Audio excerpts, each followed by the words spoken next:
Fact time में आपका स्वागत है। डेरा सच्चा सौदा के अंदर से सीधी कवरेज दिखा रहे हैं। यहाँ पर जो लड़कियां पहुंची हुई हैं उनके साथ सीधी बातचीत करके जानते हैं कि उनका कितना विश्वास, कितनी आस्था आज है डेरा सच्चा सौदा संस्था के साथ। नमस्कार मैम, आपका शुभ नाम?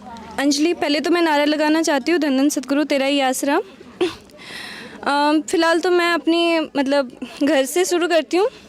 एक्चुअली मैं रहने वाली तो बिहार की हूँ, हमारी पूरी फैमिली बिहार की रहने वाली है। मेरे पापा ड्रिंक करते थे और जो उनकी मेरे मम्मी का जो ससुराल है तो वो इतना बेकार था, पूरे घर पूरा घर नशे से भरा हुआ था, ठीक है। लेकिन मेरी मम्मी के अंदर ये था कि उन्हें भगवान से, गॉड से बड़ा ना लगाव सा था। पता नहीं उनकी शायद उस टाइम की जो तपस्या थी सफल आई कि वो हरियाणा में आई, फिर पिताजी से मुलाकात हुई, साथ संगत से मुलाकात हुई, जिसकी वजह से मम्मी पिताजी से जुड़ी। और उनका ये जो मैं शायद 2 साल की थी, आवाज़ नहीं है? हाँ नहीं, बिल्कुल बताइए।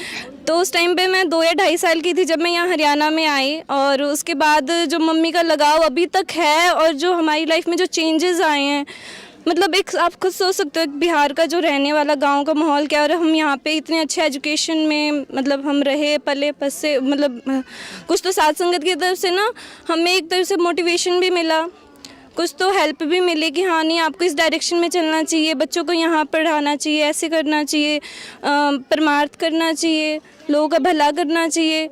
एक अच्छी सीख मिली हमें साथ संगत से।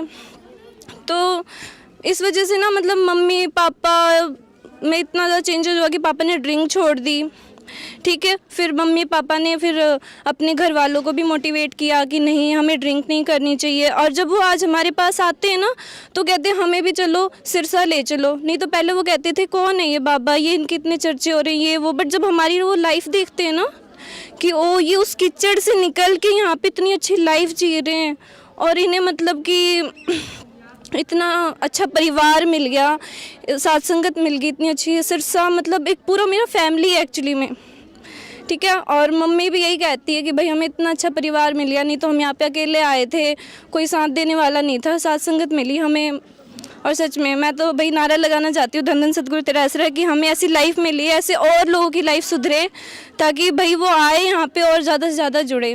किसकी वजह से आप कहोगे मेजरली आपकी ज़िंदगी में ये बदलाव आया, जो आपने खुद बोला कि ऐसी ज़िंदगी से आप लोग निकल के सिरसा हरियाणा में पहुंचे बिहार से और यहाँ पर आपकी ज़िंदगी ही बदल गई, किसकी वजह से आया? एक्चुअली में तो मेरा मोटिवेशन भाई पिताजी की तरफ से ही है। भाई पिताजी हैं मेरे लिए तो सब कुछ।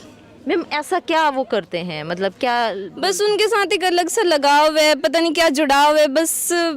बट आश्रम में आते हो, आश्रम में कैसा महसूस करते हो? बहुत रिलैक्स मिलता है भाई। मुझे तो मैं कॉलेज जितना स्टडी में अपना टाइम देती हूँ ना, बस यहाँ पे मैं 5 मिनट भी अगर बैठ जाती हूँ ना मुझे इतना रिलैक्स मिलता है, मेरी आत्मा को सुकून सा मिल जाता है कि भाई ये दुनियादारी तो बस ऐसे ही है। हम इतने उलझे हुए हैं, इतने बिजी रहते हैं ना अपनी लाइफ में, हमें 5 मिनट ना अपने आप को टाइम देना चाहिए, अपनी आत्मा को टाइम देना चाहिए ताकि हम माइंड से डिप्रेस ना हो, बिल्कुल रिलैक्स हो जाए। सिर्फ 5 मिनट के रिलैक्स होने की वजह से ना आप अपनी पूरी फैमिली को टाइम दे सकते हो। और क्या होता है हम एक दूसरे से कैसे जुड़े हैं, प्यार से ही जुड़े हुए हैं। पिताजी भी हमें यही कहते हैं कि प्यार करो सबसे, नफरत मत करो, किसी की सक्सेस को देख के मत जलो। कोई बात नहीं है तो हमारे भाई बहन के कोई ना कोई रिश्तेदार तो है ही ना अपना, है ना। तो क्या जोड़ रहा है, हम एक दूसरे को प्यार ही तो जोड़ रहा है। तो बस इस प्यार के सहारे चलते चलो बस। कभी ऐसा लगा जैसा मीडिया में दिखाया जा रहा था? नहीं, मुझे हमारी फैमिली को कभी कुछ ऐसा लगा नहीं। हाँ बीच में थोड़ा तनाव ज़रूर आ गया था, कुछ प्रॉब्लम ज़रूर हो गई थी, लेकिन ये नहीं था कि भाई बिल्कुल तोड़ देना अपने परिवार से नाता। भाई एक टाइम के लिए परिवार से भले थोड़ा आश्रम के बारे में दिखाया जाए। नहीं हमें ऐसा कुछ भी नहीं लगा, बिल्कुल भी नहीं, ठीक है। जो सेंट डॉक्टर गुरमीत राम रहीम सिंह जिनसा के ऊपर आरोप लगाए जा रहे हैं उसके बारे में क्या मानना है?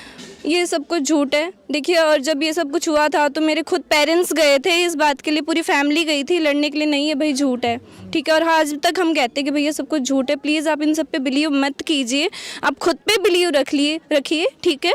आप पिताजी के भरोसे यहाँ पे आए थे तो पिताजी के भरोसे ही रहिए ना, फिर आप क्यों किसी और के कहने पर भटक रहे हैं, है ना।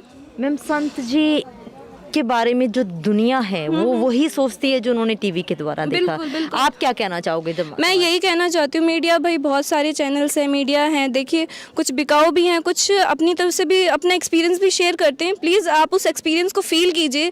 जैसे हम 5 मिनट सुमरन करने बैठते हैं तो हम फील करते हैं ना अपनी आत्मा को, उसी तरह उनकी बातों को भी और चैनल्स की बातों को फील कीजिए। जो आपको अच्छा लगता है उन पर बिलीव कीजिए ना।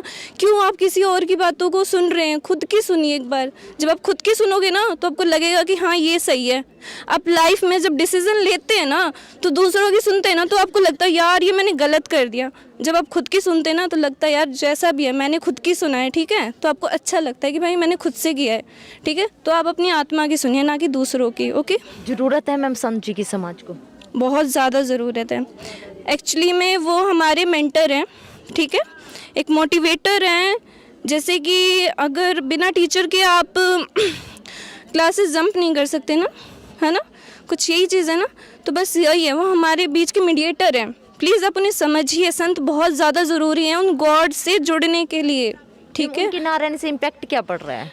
उनके रहने से इम्पैक्ट ये पड़ रहा है कि जो सबसे मतलब मैं सबसे ज़्यादा मोटिवेट इस बात से हुई हूँ कि जो वैश्या हैं, जो रेड लाइट के एरियाज़ की जो औरतें थीं भाई, वो अगर उस रेड लाइट एरिया से बाहर निकल भी जाती है ना तो उनको क्या है, समाज देखता है उस नज़र से कि हाँ भाई इस घर की बेटी है? नहीं देखता। वो सोचता है कि वो रेड लाइट एरिया से निकली है, वो एक वैश्या है ना। आप ये बात समझ रहे हैं ना मेरी, कि उन्हें लगता है भाई ये तो वैश्य है। वो समझते ही नहीं है कि वो किसी और की बेटी होगी, किसी ना किसी वजह से वो फंस गई उसमें। लेकिन पिताजी उन्हें निकाल रहे थे, लेकिन बीच में ये सब कुछ काम हो गया। क्यों हो गया? क्योंकि काफ़ी बड़े बड़े बिजनेसमैन का क्या हो गया, काम रुक गया। समझ रहे हैं आप? तो मैं चाहती हूँ कि भाई ये बहुत गलत हुआ है, पिताजी को वापस आना चाहिए। जो ये बच्चियाँ फंसी हुई हैं ना रेड लाइट एरिया में, उन्हें निकलना चाहिए।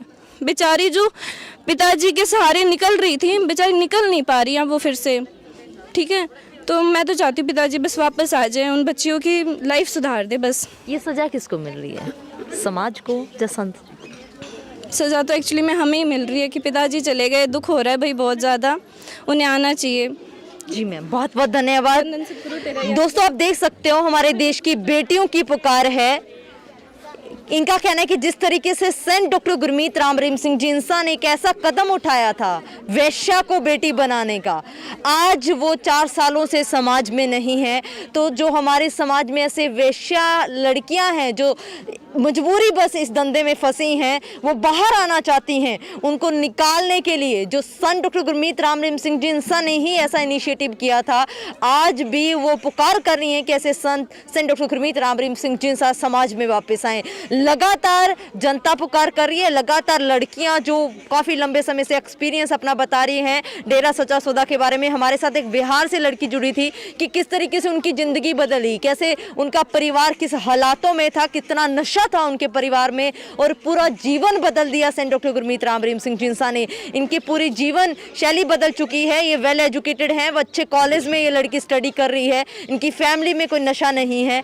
और ये यही अपील सरकार से कर रही है कि एक संत को जिन्होंने वेश्या तक को बेटी बनाया, उनको झूठा बदनाम किया गया, झूठा समाज से दूर किया गया। आप भी देखते रहिए सच्ची बातें फैक्ट्स के साथ द फैक्ट टाइम में। बहुत बहुत धन्यवाद।